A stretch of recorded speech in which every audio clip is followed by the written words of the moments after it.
Terrified residents were jolted awake in the middle of the night as an earthquake rocked the ancient city of Naples. One man said his house was now full of cracks. Niente, io stavo dormendo e all'improvviso ho sentito un botto proprio tremendo, non l'ho mai sentito così forte, è stata una cosa bruttissima. Poi ovviamente alzandomi ho acceso le luci e ho visto che la mia casa è tutta crepata, c'ho crepe dappertutto. Another said it was a particularly strong hit to a region normally used to earthquakes. Questo è stato impressionante, siamo proprio... abbiamo fatto una certa abitudine, perché... Però comunque è stata una serie di danni. Si vede. Tensions flared as locals queued up outside a former NATO base, but they weren't allowed in. Then they brought us the bottle of water. But honestly, with women and children, they didn't even make a tent for something warm for the women and children who rinsed themselves with this water. Prime Minister Giorgia Meloni tweeted saying, "I am constantly monitoring the evolution of the situation following the strong earthquake that hit the Campi Flegrei area this night. I am in close contact with Undersecretary Alfredo Montalbano, with the Minister for Civil Protection Nello Musumeci, and with the head of the Civil Protection Department Fabio Ciciliano." The earthquake comes as Giorgia Meloni strives to revamp Italy's economy and boost its standing internationally. Over the last few days, she met with Prime Minister Keir Starmer to discuss Ukraine. The Prime Minister today pledged British boots on the ground and planes in the air in Ukraine as a face-off against Russia ramps up. The UK is prepared to back this with boots on the ground and planes in the air. Together with others, Europe must do the heavy lifting. OK, I'm going to be brutally honest tonight. I deplore their invasion of Ukraine, but I have little interest in Russia. I also have little interest in Ukraine, other than I hope they win their war against the invaders. Israel, too, isn't my priority. Gaza isn't my problem either.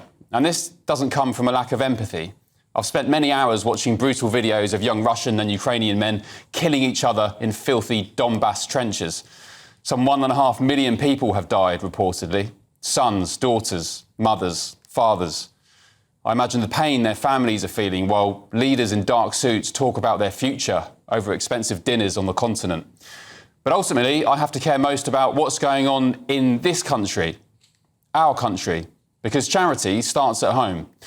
Migrant hotels decimating our communities, the invasion of our southern border, pensioners freezing to death, the land grab on British farmers, record high taxes, record high immigration, attacks on free speech, Pakistani rape gangs, paedophiles being spared prison, the decimation of our military, our bloated civil service, criminal asylum seekers being allowed to stay here because their offspring don't like foreign chicken nuggets. I wish the Ukrainians well. I've been there before. I've spent time with their people. They are generous, they're polite, they're hardworking, and as we've seen over the past 3 years, they are courageous. But I find it hard to get impassioned about a war that's nearly 2,000 miles away, involving a country that's not even part of NATO. And I understand some people are going to be watching this now at this very moment and calling me ignorant or uninformed. I've heard the arguments. Ukraine is the last bastion against the Russians invading mainland Europe. Poland will be next, they say, then Putin is on our shores. But I also remember when we were spun into an illegal invasion of Iraq using the lie of weapons of mass destruction. So forgive me if I distrust hypotheticals. It was only a few years ago, The Guardian, of all people, were telling us Ukraine was one of the most corrupt countries on earth. And let's talk about the money, shall we, as well? How can a government plead poverty at home and, by their own research, subject up to 4,000 pensioners to a cold death by scrapping their winter fuel allowance, yet find an extra £1.6 billion down the back of the sofa today for trench and drone warfare between Slavic adversaries? And also, what happened to the £22 billion black hole? Is there a magic money tree after all? Or has all this conjecture from the government about being left in economic mess simply been political spinning and lies? His performance and approval ratings at home are poor, to say the least, but the Prime Minister has earned plaudits this week for his work on the international stage. He hosted European leaders today and declared Britain's priority was to protect a country suffering volatile times. We are at a crossroads in history today. This is not a moment for more talk. It's time to act, time to step up and lead, and to unite around a new plan for a just and enduring peace. The Prime Minister also met Italian Premier Giorgia Meloni today to talk about Ukraine and, interestingly, tackling illegal migration.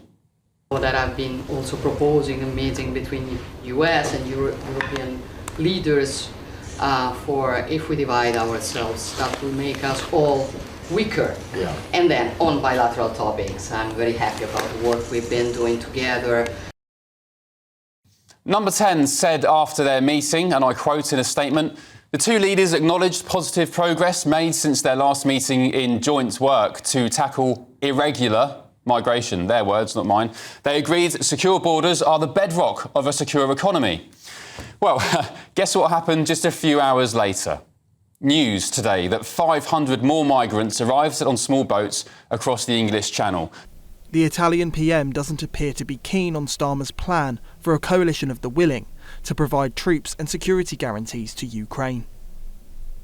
What we do know is, of course, Giorgia Meloni, she's already been talking tough when it comes to the coalition of the willing. It seems like she and Italy are not really that willing. What do you think about these European soldiers potentially on the ground in Ukraine as peacekeepers? Well, I think it's implausible. The Russians would never accept any NATO members' armies on Ukrainian soil as part of any peace agreement. And if they arrive there, then it makes the situation immediately extremely bad and much worse than it is now, because at the moment Ukraine not being in NATO enables the Americans and the British and everybody else to fuel the Ukrainian army and arm it and help it in all kinds of ways without raising the question of nuclear war.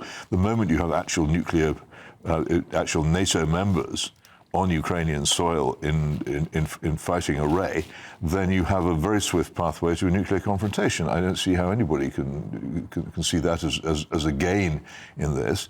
The other thing is, I'm not quite sure for the reason for all this frenzy.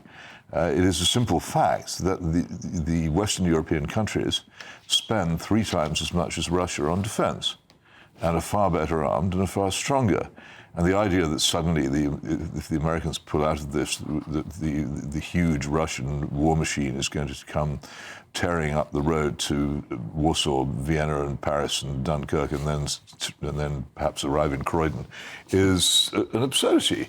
It's not possible. The Western armies are much better equipped and much better trained than the Russian armies, and their weapons are better. And as I say, they spend 3 times as much.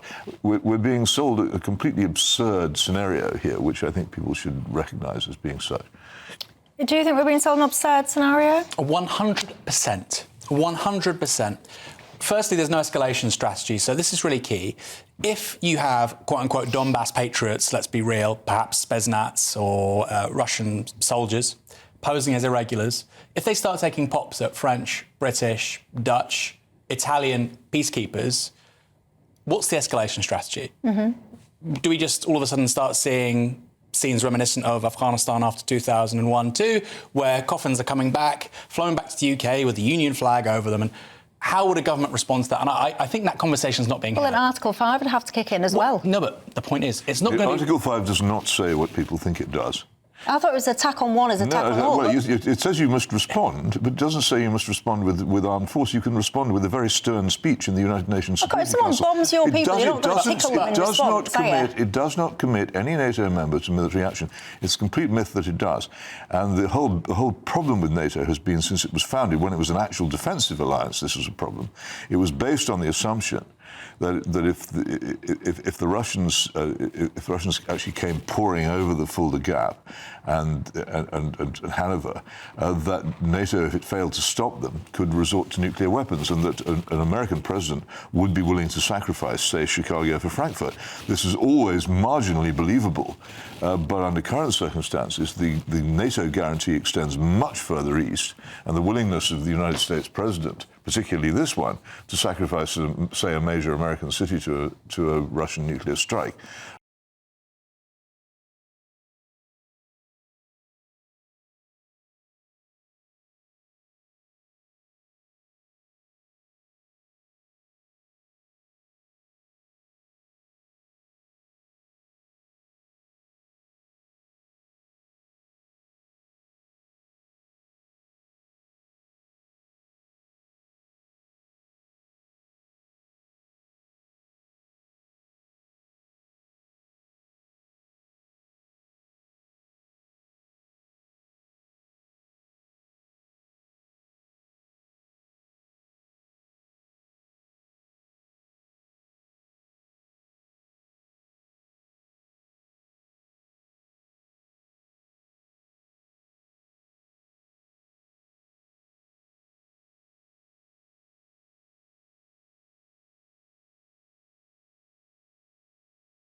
Niente, io stavo dormendo e all'improvviso ho sentito